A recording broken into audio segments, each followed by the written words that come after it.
look, if we do this deal, he's not looking for more war. He doesn't mind, but I've specifically asked him that question. He has no problem with it. Is France going to lift the block on the $300 billion in frozen Russian assets in Belgium? France has opposed unfreezing it to pay Ukraine and compensate the U.S. for its support. Is France going to lift its opposition to that? This is, we speak about frozen assets.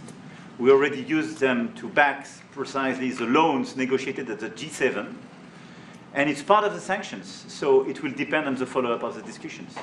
But clearly, we respect international law. It's just frozen assets now.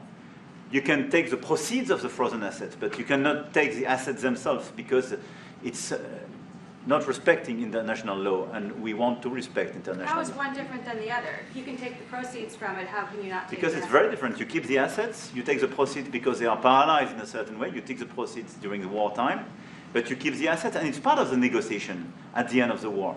Because, this war costed all of us a lot of money. And this is the responsibility of Russia, because the aggressor is Russia. Should the U.S. be compensated? So at the end of the day, this frozen asset should be part of the negotiation, all in all. Will France support the U.S. being compensated? I support the idea to have Ukraine first being compensated, because they are the ones to have lose a lot of their fellow citizens and being destroyed by these attacks. Second, all of those who paid for could be compensated, but not by Ukraine, by Russia, because they were the one to aggress. Again, just so you understand, Europe is loaning the money to Ukraine. They get their money back. No, in fact, to be frank, we paid 60% of the total effort, and it was through, like the US, loans, guarantee, grants, and we provided real money. To be clear, we have 230 billion frozen assets in Europe, Russian assets, but this is not as a collateral of a loan because this is not our belonging. So they are frozen. If at the end of the day, in the negotiation we will have with Russia, they're ready to give it to us, super. It will be loan at the end of the day, and Russia will have paid for that. If you believe that, it's okay with me. Mr. President, if they get their money back, we don't, and now we do. But that's only fair. Mr. President, please go ahead. Yeah, George Parker from the Financial Times. Can you see any situation where U.S. forces could be deployed as a backstop in a peacekeeping operation in direct confrontation with Russian forces? Well, there is a backstop thing. First you're going to have European countries because they're right there. We're very far away. We have an ocean between us. But we want to make sure it works. So I don't know when you say backstop, you mean a backstop psychologically or militarily or what? But we are a backstop because we'll be over there. We'll be working in the country.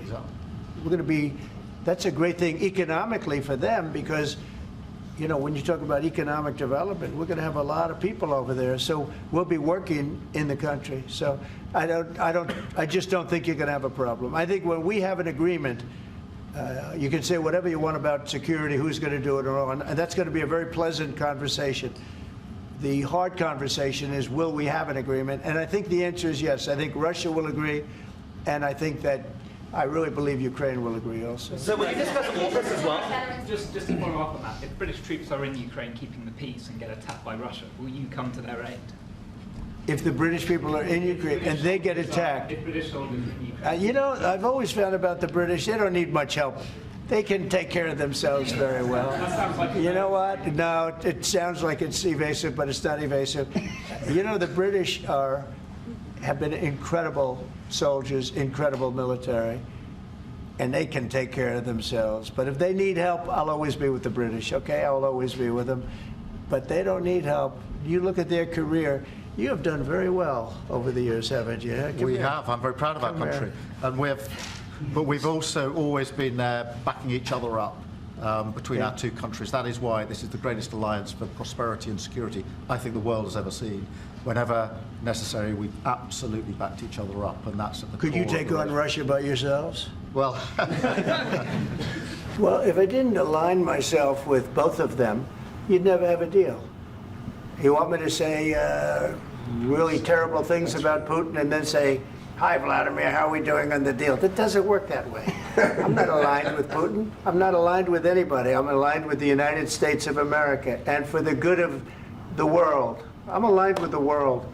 And I want to get this thing over with. You see the hatred he's got for Putin. It's very tough for me to make a deal with that kind of hate. He's got tremendous hatred. And I understand that, but I can tell you the other side isn't exactly in love with, him either.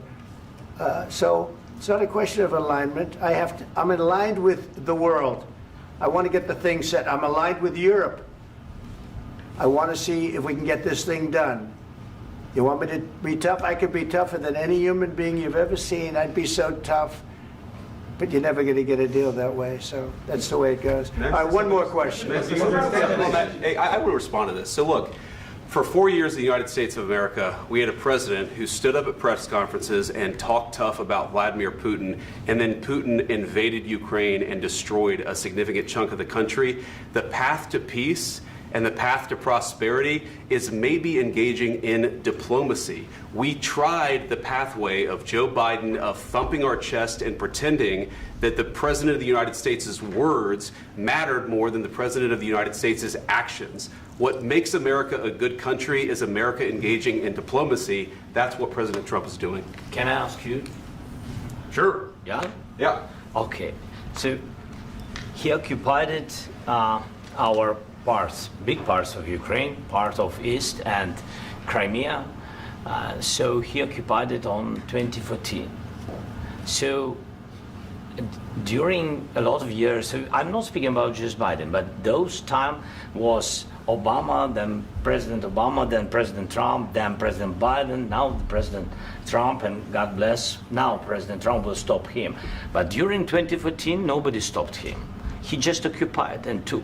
He killed people. You know what the contact line? 2015. 2014. 2014 and 2014. 2014. Yeah. So I was, he killed. I was not here. Yeah, but That's exactly right. Yes, but during 2014 till 2022, yeah, the situation the same. The people have been dying on the contact line. Nobody stopped him.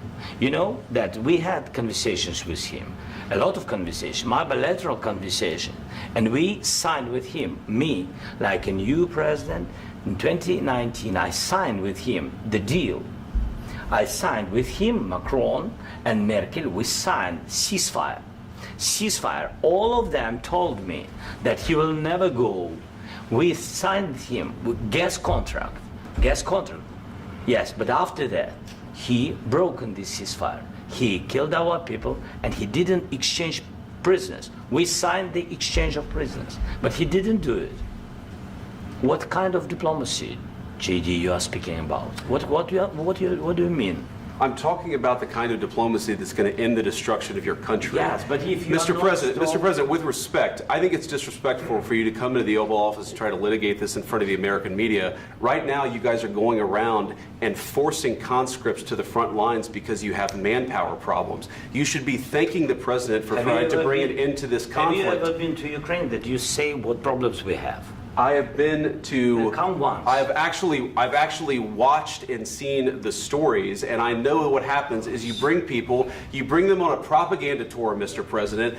Do you disagree that you've had problems bringing people into your military? We have problems. And do you think that it's respectful to come to the Oval Office of the United States of America and attack the administration that is trying to prevent the destruction of your country? A lot of questions. Let's start from the beginning. Sure. First of all, during the war, everybody has problems, even you, but you have nice ocean and don't feel now, but you will feel it in the future. God bless. You don't know that. God bless. You don't God know bless. that. You will not have a war. Don't tell us what we're going to feel. We're trying to solve a problem. Don't tell us what we're going to feel. I'm not telling you. Because I'm you're in no answering on this position to question. dictate that. That's Remember exactly what this. you're doing. I'm not You're in dictating. no position to dictate what we're going to feel. You We're will- going to feel very you will good. feel influenced. We're going to feel very I'm good and telling very you, strong. You will feel influence. You're right now not in a very good position. You've allowed From the yourself very- to be in a from very the very bad position, beginning and he of the happens war. to be right about From the it. very beginning of the war. You're not Mr. in a good Brown, position. I was You don't have the cards right now. With us, you start having not playing cards. cards. Right now, you don't. I'm very You're playing serious, cards. Mr. President. You're I'm playing very cards. serious. You're I'm gambling the with the president lives in of war. millions of people. You think- You're gambling with World War III. what you're You're speaking gambling about? with What you're World speaking War about? III. And what you're doing is very disrespectful to the country, this country. I'm That's with all back to respect to you. your Far country. more than a lot of people said very they respect. should have. Have you said thank you once? This A lot entire of meeting? times. No, in this Even entire meeting, today. have you said thank Even you? today. You went to Pennsylvania and campaigned for the opposition in October. Offer some words of appreciation for the United States what of are you speaking America about? and the president who's trying to save your country. Please, you think that if you will speak very loudly about the war, you He's can... not speaking loudly. He's not Yeah. speaking loudly. Your country is Can I- in big can I- trouble. can I Wait a answer? minute. No, Can you've I done a lot answer? of talking. Your country is in big trouble. I know. You're not I winning. know. You're not winning this. You have a damn We- good chance of we are coming out staying, okay because of Mr. us. President, we are staying in our country, staying strong from the very beginning of the war. We've been alone, and we are thankful. I said thanks You haven't in been this alone. cabinet, You and haven't not been only alone. in this We cabinet. gave you, through I this said stupid thank- president, $350 billion.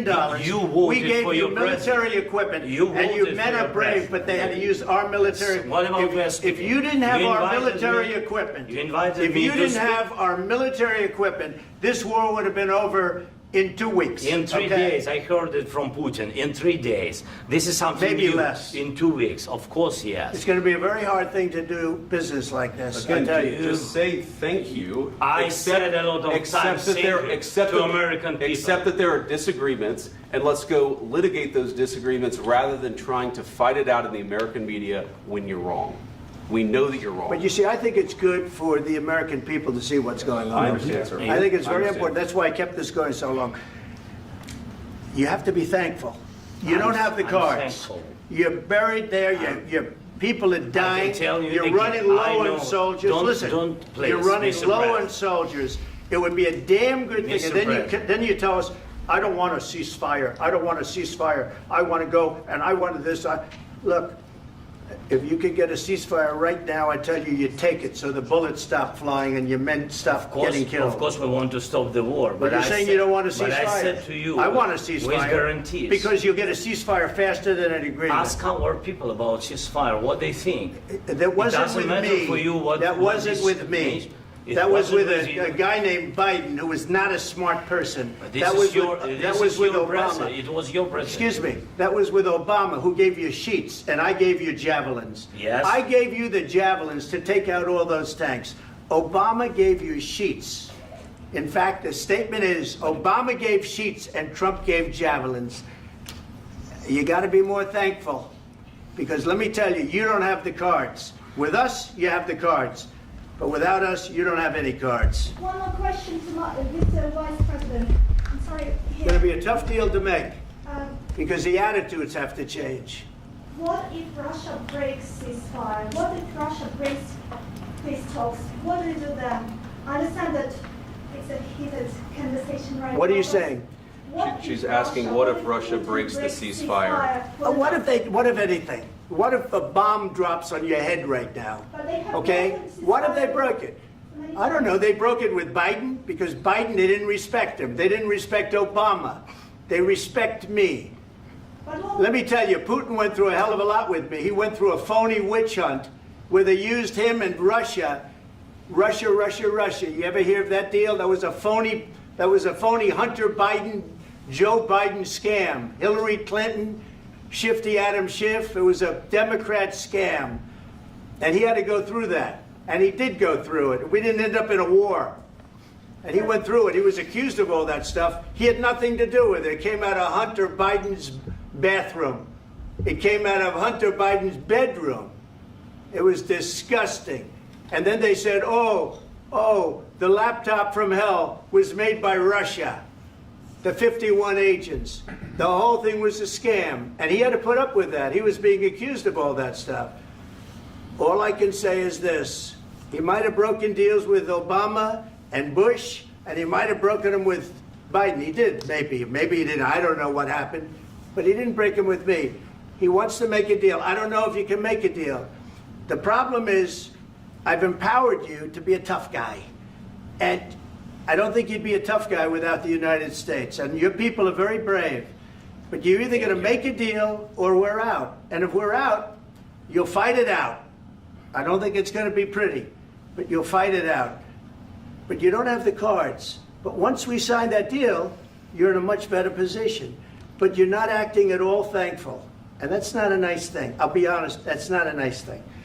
All right, I think we've seen enough. What do you think? What's huh? this negotiation? This is going to be great television, I will say that.